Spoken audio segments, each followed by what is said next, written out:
ప్రజా సంఘాలుగా ఉద్యమ విజయనగరం జిల్లా శృంగవరపుకోట నియోజకవర్గం కొండగంగపూడి పంచాయతీ పరిధిలో 12 గ్రామాల గిరిజన దళిత యువత చెరువులను జీవనోపాధి కోసం అప్పగించాలని డిమాండ్ చేస్తూ మోకాళ్లపై నిలబడి నిరసన చేపట్టారు.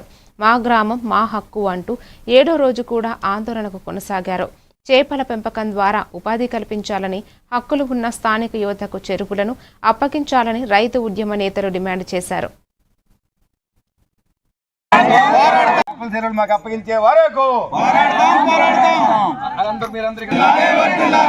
గ్రామంలో ఉన్న యువకులందరికీ చేపల చెరువులు వెంటనే అప్పగించాలి. చేపల చెరువులు మాకు అప్పగించే వరకు పోరాడతాం, పోరాడి తీరుతాం, సాధించి తీరుతాం, పోరాడి తీరుతాం, సాధించి తీరుతాం. చేపల చెరువులు మాకు అప్పగించే వరకు,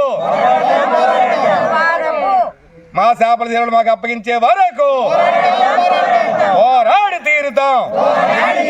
వెంటనే మాకు చేపల చెరువులు అప్పగించాలి. వీడియోలు చేస్తాను కదా, తీయాలి. వర్దెలాలి దళిత గిరిజనుల ఐక్యత, వర్దెలాలి దళిత గిరిజనుల ఐక్యత. ఆ చేపల చెరువులు మాకు అప్పగించే వరకు, ఆ చేపల చెరువులు మాకు అప్పగించే వరకు మా హక్కు ప్రకారం మా చేపల చెరువులు మాకు అప్పగించాలి.